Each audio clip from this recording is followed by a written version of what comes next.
Okay, so I'm a PhD student at Scotland's Rural College, also registered at Stirling University.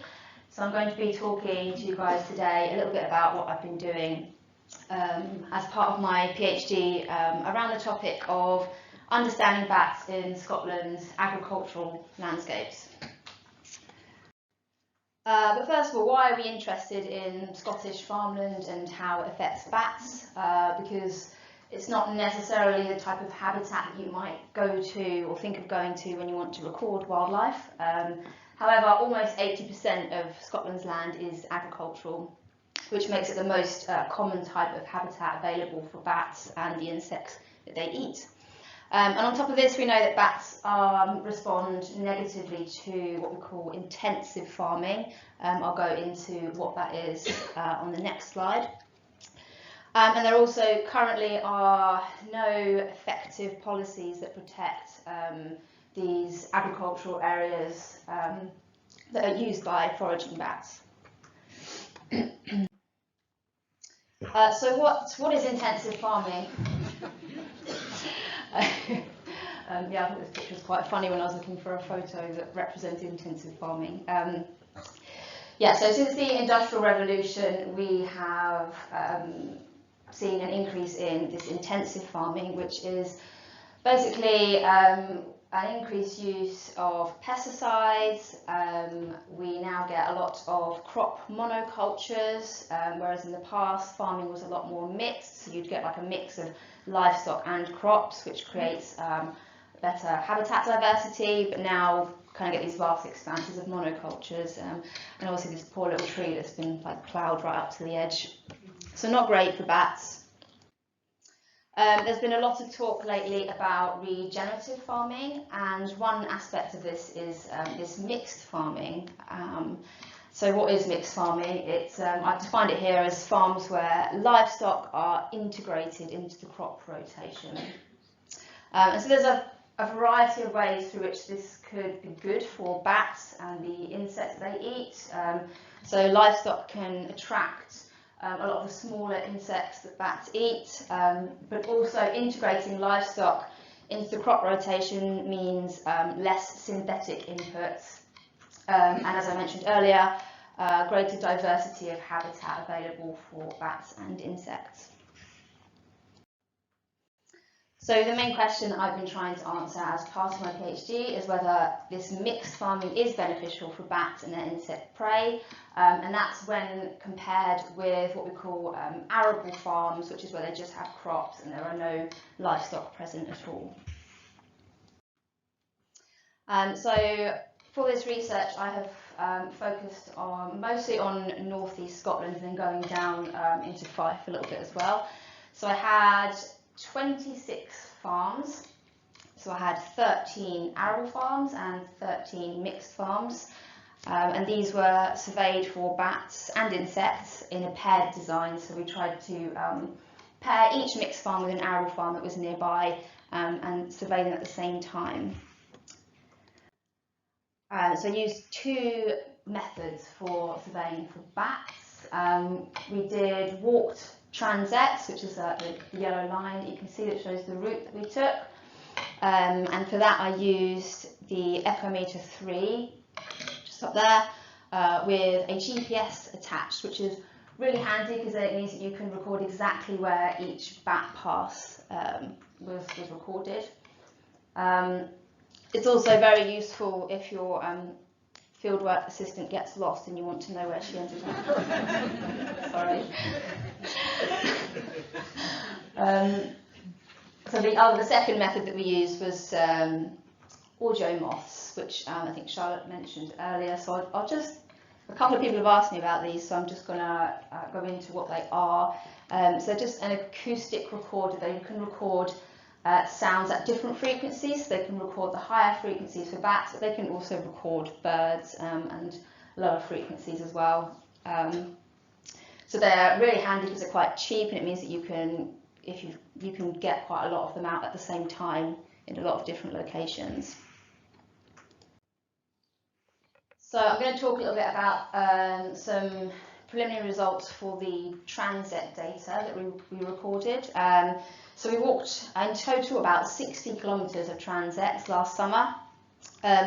Unsurprisingly, the most the most abundant species that we recorded were soprano pipistrelles and common pipistrelles. So there was a fairly even amount of those two species, and there were also a few debentons bat passes recorded.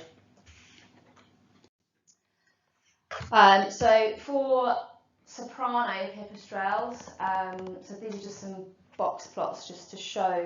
So the line on the boxes shows the average total number of passes on each farm type. So the arable on the left and the mixed farming on the right.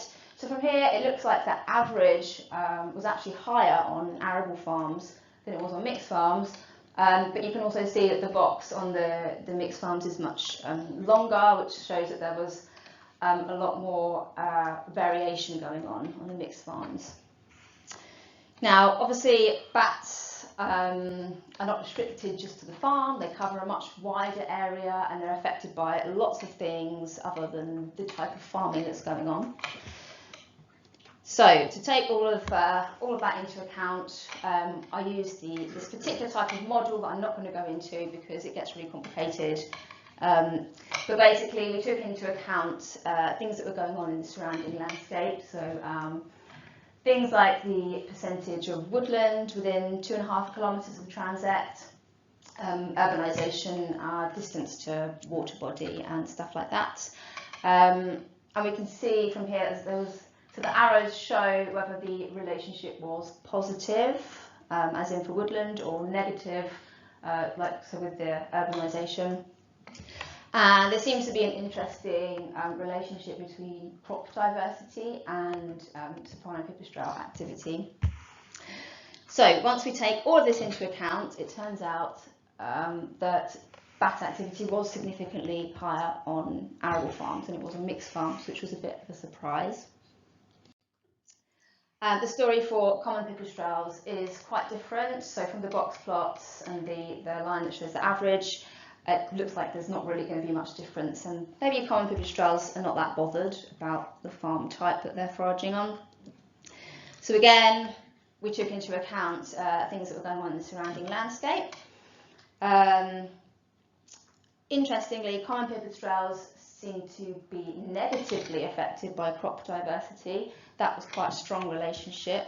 And when we take all of this into account, there was no effect of farm type on common pipistrelles, possibly just because they're a lot more versatile than soprano pipistrelles. Now, because I was looking at bats, I was also quite interested in looking at bat prey. Sorry if there are any insect enthusiasts in the room for calling it prey. So for this, I put out some homemade light traps. So I used, you can get these LED light strips, pretty cheap, and just use like a bucket and a funnel and attach that all to a solar sensor so that when the sun went down, the light traps came on. So we did that at the same time that the audio moths were out, and in the same locations as the audio moths. And again, each pair of farms was sprayed at the same time for insects.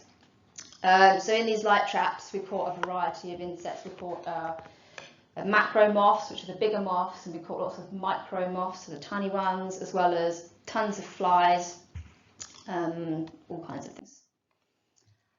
So I'll talk a little bit about the macro moths because I've had a chance to look at this data a little bit.